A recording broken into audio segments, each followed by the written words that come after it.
Hello everyone, welcome back. This is Denise.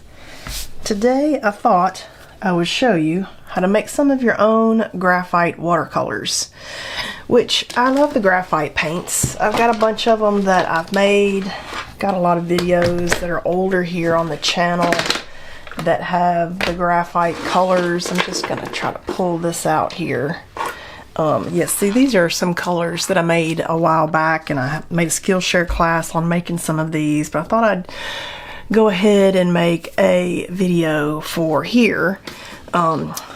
These are the ones that I made myself, but the ones that are most popular are the Kuretake ones that you always see people use, and it's a set of like 6, and you know, I often wanted way more than 6 colors. And what I like about the graphite colors is they are lovely and kind of smoky, and they just have such a pretty quality about them that I really love using them. And I got super obsessed about them a while back, and that was what I wanted to use all the time.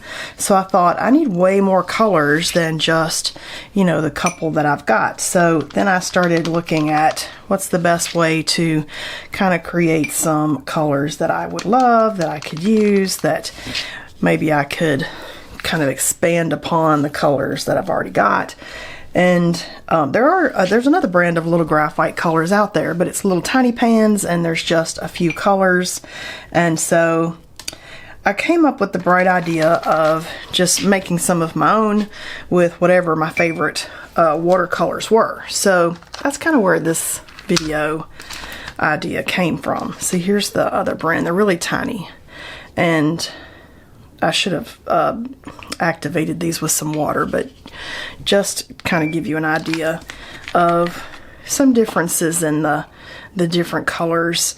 And so you can make your own. It's so easy with paints that you already have. Move that back out of my way as I drop everything that's up there. So yeah, I just want to show you how easy it is to make some of your own with whatever watercolors that you already have on hand. So I'm just going to put out some watercolor, and then I've got, you know, some of these wood palette things that I got off of Amazon pretty cheap. And these make really pretty accessories in your photos. If you like to take pictures, say, for Instagram or whatever.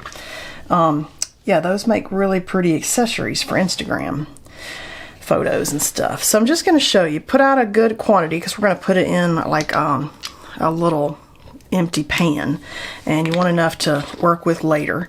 And you just want some graphite powder from the art store. Doesn't matter the brand.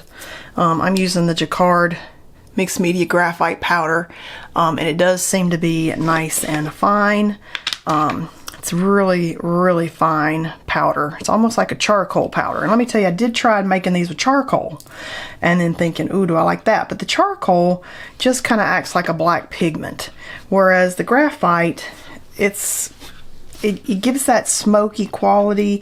You can tell that there's something else mixed in it, and it gives it a little bit of that graphite sheen, especially if you were to like take something and burnish it. You could burnish some of that graphite sheen in your pieces if you wanted to.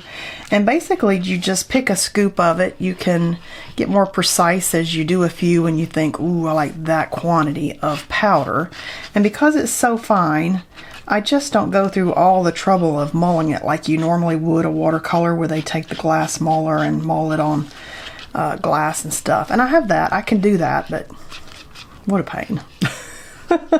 So basically, you're going to pick a quantity of powder, and then you're going to test it. And if it is the right amount of smokiness for you, and you like it, then you're done. If it's not, then take a little more of the graphite powder, and you could like go in different stages too. A little bit of powder, the next tub could have a little more powder, the next tub could have a little more powder. So you could have 2 or 3 tubs of watercolor with different amounts of graphite, And then once you get to where you like it, and you're welcome to mix these up fresh each time you use them too. You don't have to save it, but I do like, if I go through the effort of making stuff, I do kind of like saving it so I can then use it later. And then if that's not enough, if you haven't made enough to like fill a pan, you know, you could squirt out some more and fill more in your pan. So I just thought I'd show you how easy that is. And maybe we'll do another one. You just take a tissue and I'll just pull that watercolor off of there and just keep using the same knife. So there we go. How easy is that to make your own graphite watercolor? Put it in a, so squeeze out a good quantity. If I'm thinking, ooh, that would fill a tub. You know, if you're really loving the graphite like I love the graphite, you'll want plenty. And then, you know, a scoop or two of powder. Just, again, you'll just have to play that by eye and then mix it up until it's nice and mixed in there, and then put it in a tub, and you can use it immediately, or you can come back and let it dry and use it later, and then it's ready to go. That was a lot of graphite. I may have put too much graphite in that one. Let me put some of that graphite back. Let's get another little knife out. And I'll put a tiny bit of that back. That seems like too much. And graphite powder is just pencil dust. You know, I'm using pencils. This is pencil dust. Okay, that probably wasn't enough to put back, but it is what it is. Yeah, so I just used Pyrrole Orange and Opera Pink because I like pink and orange. And this one's going to be super graphite-y because that was a lot of graphite powder I put out. So that's why I was saying you could do this color with just a little bit of graphite powder, and then maybe this color with more graphite powder, and then just mix it up. That powder's so fine. You can mull it if you want the whole experience of making your own with the glass muller and stuff. Not really. I don't really care. I've done all that. I like making my own paints. I go through little spells where I like making everything myself, and I like little spells where I like to play with pre-made things. It's all in the process. It's all in your journey. Look how, see, now that filled the pan, and when that dries, that'll shrink down some because all the watercolors shrink down. So a good dollop, enough to fill a pan, mix it up, and then save that, and then you'll have your own graphite watercolors. And so I thought what we would do, now that we've done that, let me put this back on here. You don't want to be breathing in the powder. So just the fine powder, the graphite powder. And then I've just used palette paper. You can use a glass pan if you want. I was trying to make it a little bit easier to do on video. And I'm just going to get a little piece of paper. Tape it down because I love doing these little minis lately. Been obsessed with little mini pieces for a while. So I got like a whole year of reels coming up. Okay, I didn't get very even on that, but it's just about to play. This is my Holbein artist tape. It's been fun to experiment with this tape on these minis. It's like a washi tape almost. It's a nice thickness. And then I am just going to, you know what we could do even, if I didn't want to, if I wanted to let those dry, I could just use the paint that I have on here. I could use the paint I got here and just see like what did we get today? What did we get today?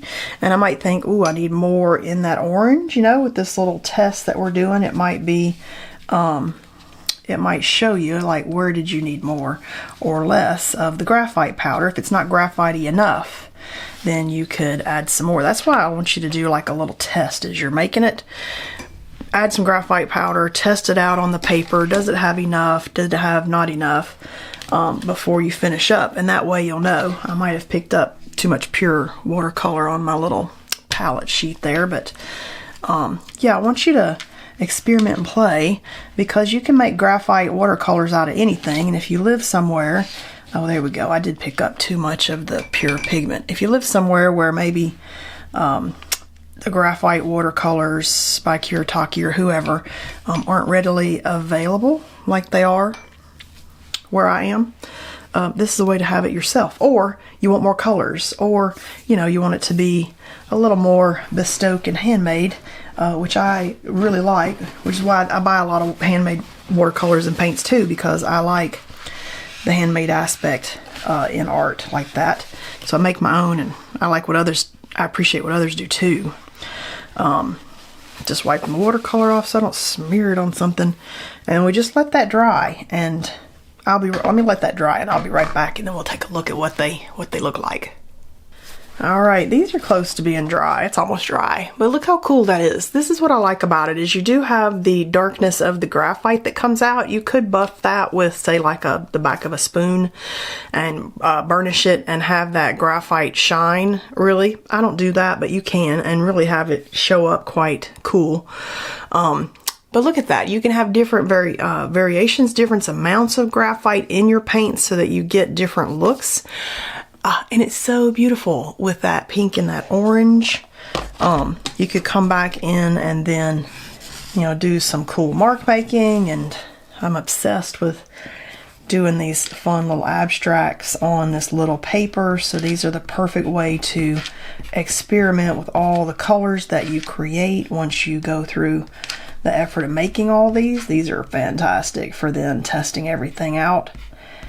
So yeah, let's just finish out our little tiny abstract. So that's how easy it is to make some of your own graphite colors. Do I like the yellow? Without having to like buy a bunch of stuff. Ooh, that orange is kind of fun. Not really. I like it like it is, kind of. Let's do some white dots. I mean, some of these watercolors are just so pretty as they are. You almost don't want to add other things to them. Kind of thinking that this is kind of pretty. Could do like a... Ooh, look at that. It's like a... This is my temper stick, paint temper stick, just to get some other color in there. And then we'll just peel that and see what our little tiny abstract looks like. These are so much fun to just play and test and experiment with. And with our two new little graphite colors. Ooh, look how pretty that is. Oh my goodness, look at that. All right, so if you're looking for some graphite watercolors and you want to make your own, just need to get yourself a graphite powder from the art store. Doesn't matter the brand, it just needs to be a nice fine powder. Mix them together with a palette knife on a piece of palette paper, and then just mix it good. Test it out. If it's got enough in it, you're good to go. Put it in a pan. If it doesn't have enough in it, add some more graphite powder. You might do 3 pans of each one with a little bit of powder, more powder, too much powder, or what you think might be too much powder, because in the end that might be your favorite. And just see, like, what can you create, and then now you don't have to find only the 6 colors that are available out there. You can have like all the colors that you want, and I think that they're beautiful in their smoky quality, which is why I love them so much. So I hope you give this a try out and make some of your own graphite watercolors with whatever your favorite watercolor brand is, and I'll see you guys next time.